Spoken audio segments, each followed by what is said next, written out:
What's up, wonderful people? My name's Ajak Podiete, but you can call me AJ for short, and I'm back with another video. Hey, 2.5 years ago, I made a video called Am I a Christian Rapper? And it was basically about this idea of, there's some people say in the CHH space, in the realm of Christian hip hop, and sometimes in the greater realm of, quote unquote Christian music in general, people like to ask, oh, are you like a Christian artist, like a Christian rapper, like a Christian singer, or are you like just a singer, like an artist or rapper that happens to be Christian? And I think for every time that I've been asked this question, I've pretty much answered it differently every time. And I think most of what you ask the question to are going to give you different answers. And this debate has gone on for years. So you know what? Instead of hearing my take on it, I want you guys to hear someone else's. On a recent episode of my podcast, for those that don't know, my friend Kristen and I have a podcast. It's called The Passion Fruit Project. We got to chat with our friend Lexi Noel about, for her, what does it mean? Like how does her faith play into what she does in more of like the pop, not quite EDM, but like somewhere in there, like pop EDM world, and see what her perspective was. And then, I've got a few takeaways afterwards. So go ahead, take a listen to this. It's going to be right here in this video. And then if you want to watch the whole interview, it'll be down in the description below.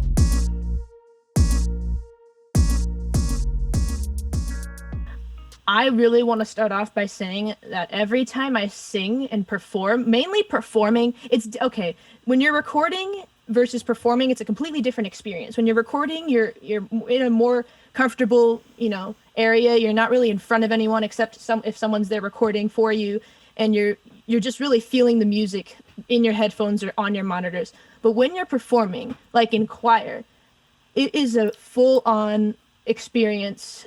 And I personally call it it's a very spiritual experience for me, because every time I hear all the voices around me, that's why virtual choir has been so hard for anyone who's in choir right now. Virtual choir is just not the same as in-person choir. It's a perfect example because of this pandemic, is that when you're in an actual room with all those voices, it feels like I'm already in heaven, if that makes sense. I don't know if that really makes sense. It feels like I can feel heaven and I can feel God within my heart, because when I sing and I hear those voices, it just feels so peaceful.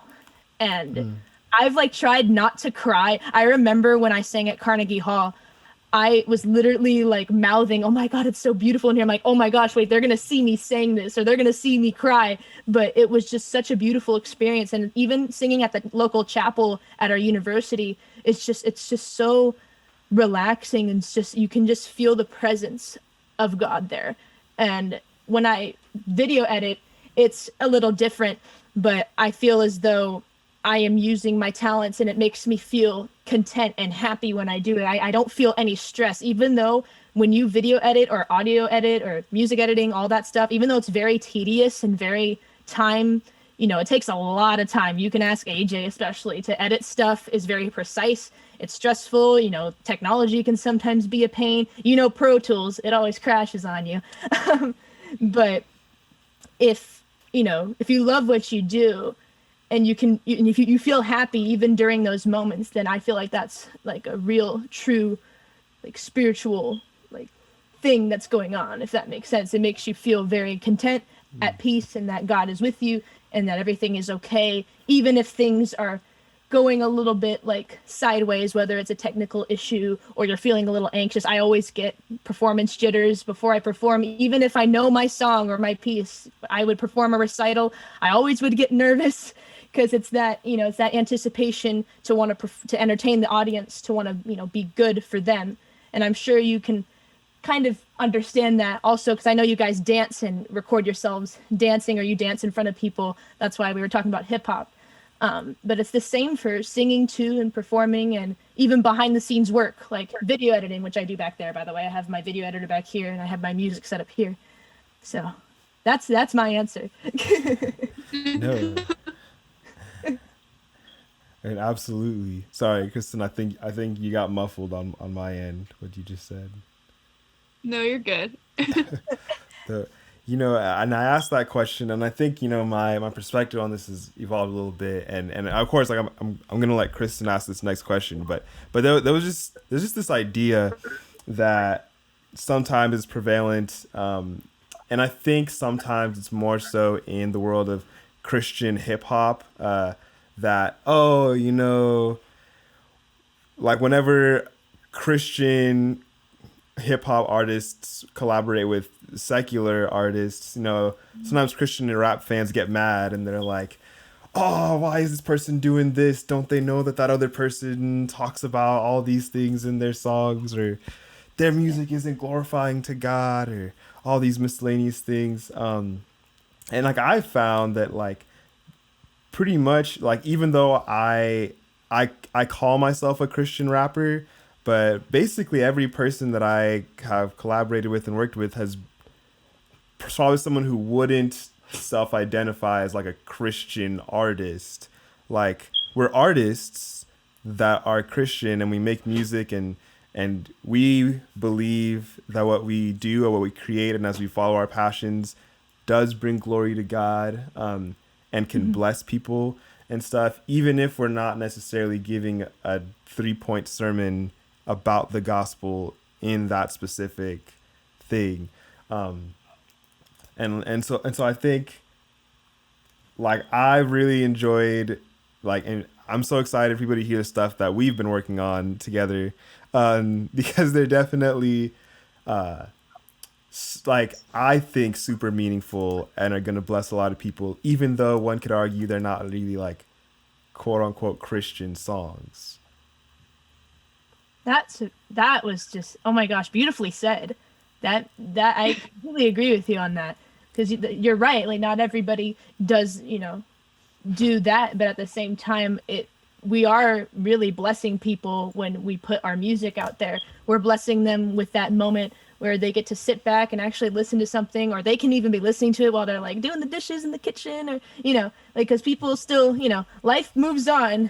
Yeah, like, people still do dishes. I'm just kidding. Yeah, I don't know why that came up. It's just like an example. It sounds like something my mom loves to play music when she's exercising, or like playing the dishes. So I remember when Right for Each Other and Hunger were finally released, she's like, oh my gosh, I'm downloading it on my phone. I'm like, oh mom, thank you. And she would play it when she's on her treadmill, and she would play it when she's in the house cleaning, like, hey, look, it's your song. I'm like, oh my goodness, this is so funny. That is really funny. But let me know, AJ, when you want me to reveal our little collaboration we've been working on. It's not released yet, but I'm really excited to talk about that too. It's really exciting. Oh man, I don't know. I mean, Kristen, is it time for us to give them the exclusive, or should we wait a little bit longer? Should we let them? Honestly,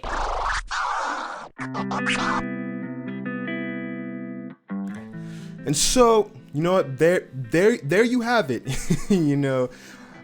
Lexi Noel's thoughts, my thoughts, as well as a little bit of a cliffhanger to keep you guys on the edge of your seats, and encourage you to go watch the actual episode of the podcast.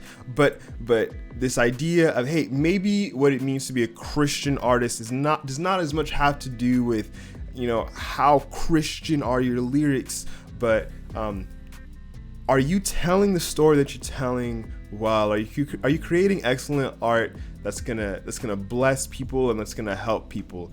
Because there obviously, there's this grand narrative, the grand story of, hey, there's a God, and this God made you, and he made the world, and he loves you, and everything he looked at that he created was good.